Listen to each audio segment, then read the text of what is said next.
With Anker Solix in the mix.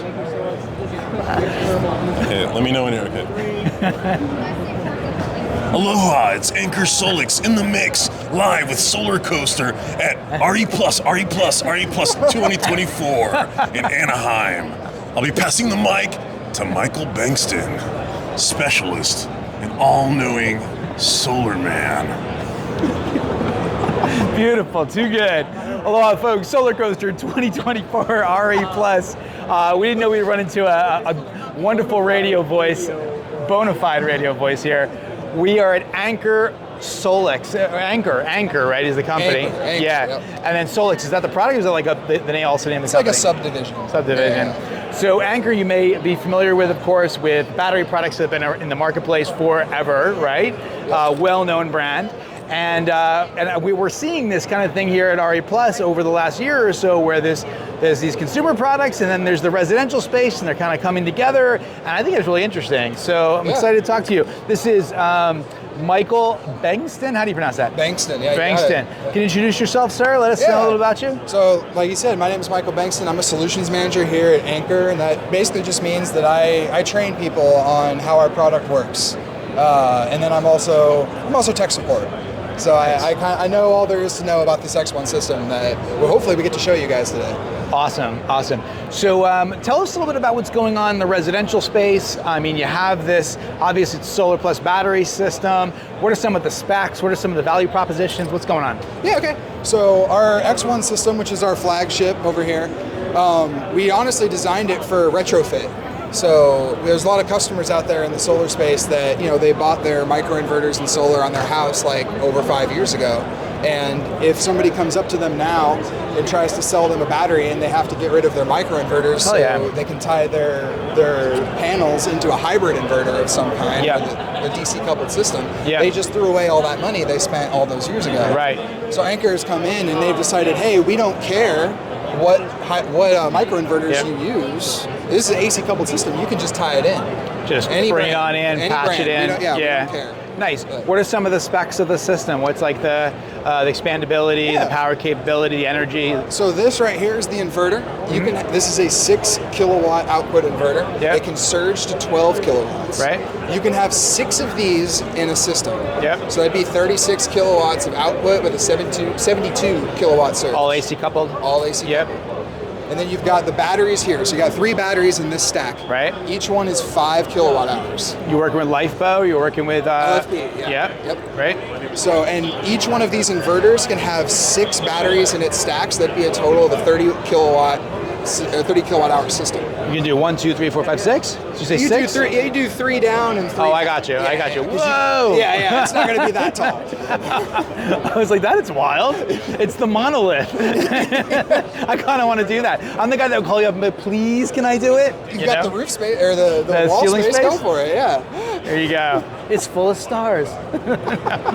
So very good. So I noticed you got PV, generator, energy storage here. Tell me a little bit about what's going on here. Yeah, so this is our microinverter. We actually just announced it the other day. No kidding. Yeah. So we decided to launch the microinverter just to kind of like throw our own skin in the game, so to speak, right? Yeah. So we're still brand agnostic, so you can still use whatever brand that you want. Yeah. But the advantage to using ours is that it's now an all-in-one system. Beautiful. Is this a multi-module microinverter? Yes. Yeah? Yes. So is it 2 modules typically? 2 to 1, yeah. Okay, wow. You know what the wattages are for that? Yeah, it's 764. Oh, interesting. It's a weird number. Interesting. Power level, like electronics, very cool.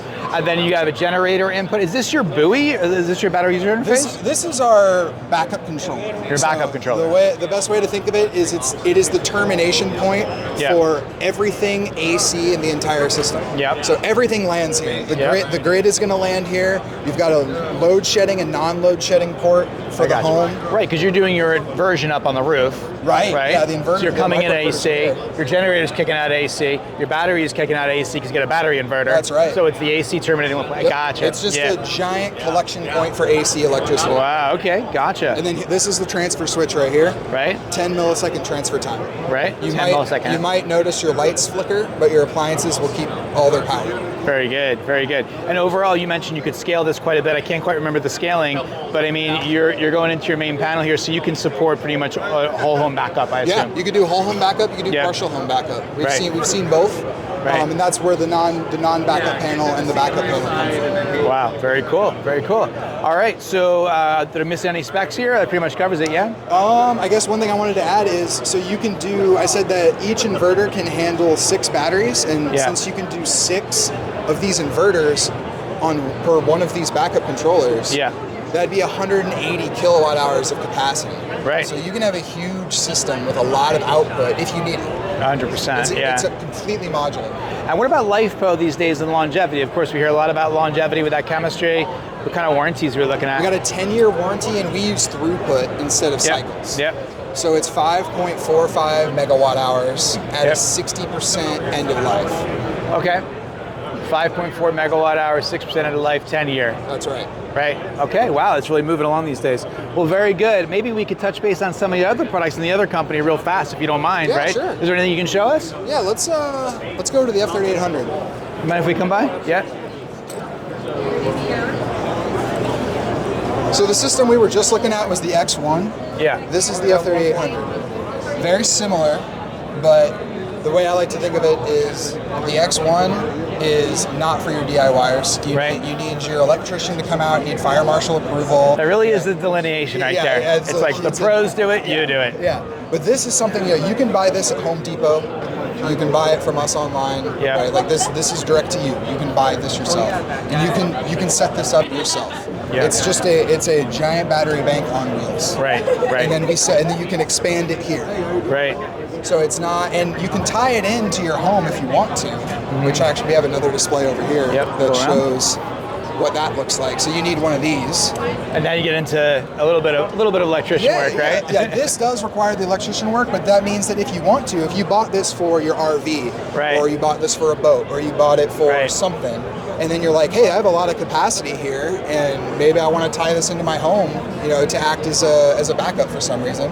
Then you get this transfer switch. You know what's interesting about that? Like it's use cases and it's opportunities for use, right? So let's say you buy a product like this for your RV or your boat or whatever it is you're doing, and then you go, hey, this is I'm at the RV max 1 month a year. For the other 11 months, how do I get utility out of this product? Well, then you hook it up, and then maybe, I assume it can be done in such a way where you go, I'm going on an RV trip, I want to take it with me. Yep. You can't do that with a traditional residential system. No, you can't. It's going to stay there, right? So it's kind of cool. And then, of course, you have the prospect of it's relatively portable from moving from home to home as well, even with this, right? Yes. So you could, if you're renting, you could say, I want solar battery, but I want to do it for myself. Boom, that's the kind of product. That's a great point, yeah. Right? You can just roll it and move it wherever you need it. Right, very interesting. So well, this is the kind of evolution we like to see at the Solar Coaster, where these kind of worlds, come together, right? Very good, man. I'm glad you guys are doing the work you're doing. It's great to meet you. Thank you very much. Awesome. It's nice meeting you. All right. Thanks for your time. Aloha. Aloha. Cool, bro. There you go. Thanks, man. Appreciate it. Good stuff. I was just looking. I was taking an RV trip.